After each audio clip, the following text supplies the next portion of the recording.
परिवार,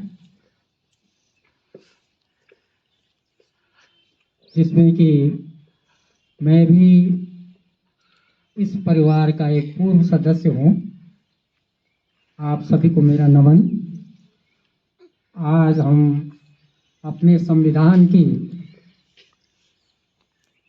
1949 में इसका गठन हुआ था। संविधान के निर्माण के बाद आज हम सबको याद आई है कि हम अपने संविधान दिवस को सेलिब्रेट करें।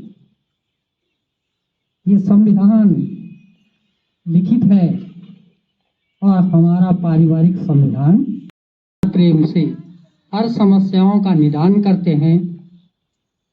वैसे ही इतने बड़े देश, जनसंख्या, इस पर इसका जो समाधान ढूंढने के लिए व्यवस्था की गई है हमारे उन पूर्वजों के द्वारा, जो कि महान हो गए हैं, आज जिनको देश समय समय पर नमन करता रहता है। हमें भी उनके प्रति अपना आभार प्रकट करना होता है और करते हैं। ये देश उनकी लिखित संविधान के कारण ही चल पा रहा है। समय समय पर बदलते हुए समय के अनुसार उसमें कुछ संशोधन भी किए जा रहे हैं, होने भी चाहिए, लेकिन ये स्थितियां कब कैसे बदलती हैं ये हम सभी लोगों को मिल करके तय करना होता है।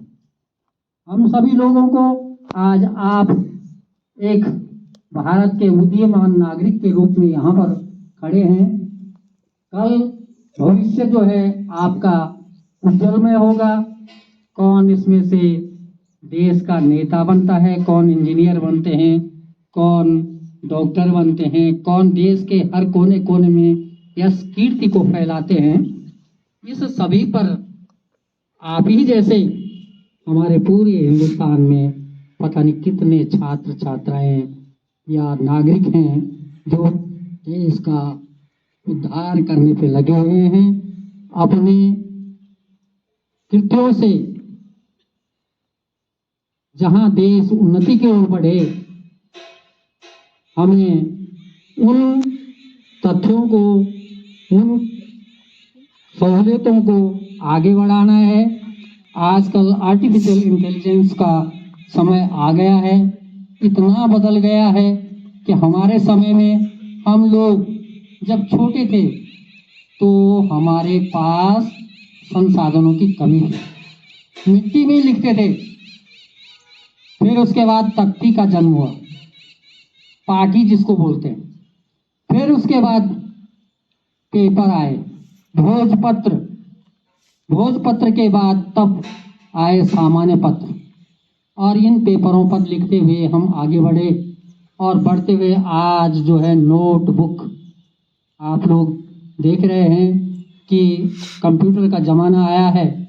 तो बदलते हुए समय के अनुसार हमारे संविधान में भी यदि कहीं पर कोई परिवर्तन होता है तो वो हम सबको मान्य होना चाहिए, लेकिन उसमें कहीं पर भी सर्वथा देश हित में होता है।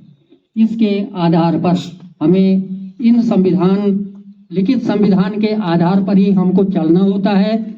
आज ये संविधान का जो दिवस है पहली बार मनाया जा रहा है, इसलिए मैं अधिक न कहते हुए आप सभी को, सभी के उज्जवल भविष्य की कामना करते हुए एक बार हमारे देश के लिए संविधान के प्रति, मातृभूमि के प्रति जो हमारा आदर भाव होना चाहिए, उसके लिए मैं एक सलाह देता हूँ कि परिवर्तन दुनिया का एक नियम है, हम भी थोड़ा सा बदलाव करें। कैसे करके बोलेंगे हम? वंदे मातरम।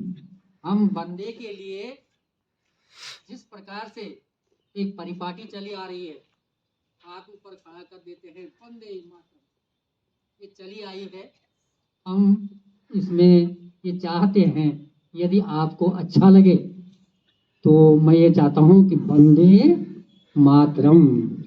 मिट्टी हमारी माता है, ये हमको जन्म देने के बाद हमारा पालन पोषण करती है यशोदा मैया की तरह। जिस प्रकार कृष्ण भगवान को देवकी ने जन्म दिया, लेकिन पालन पोषण यशोदा मैया ने किया। ये पृथ्वी हमारी धरा जो है, ये ठीक उसी प्रकार है, पालन पोषण तो धरा से ही होता है। इसलिए हमें इसको माता कहकर के पुकारने में कोई हर्ज नहीं। ये हमारी माता इसीलिए है क्योंकि हमारा लालन पालन करती है। तो जब भी हम वंदे मातरम कहें तो दोनों हाथ जोड़ करके और माता को नमन करें, न कि हाथ उठा करके। मेरा ये एक धन्यवाद इन्हीं शब्दों के साथ।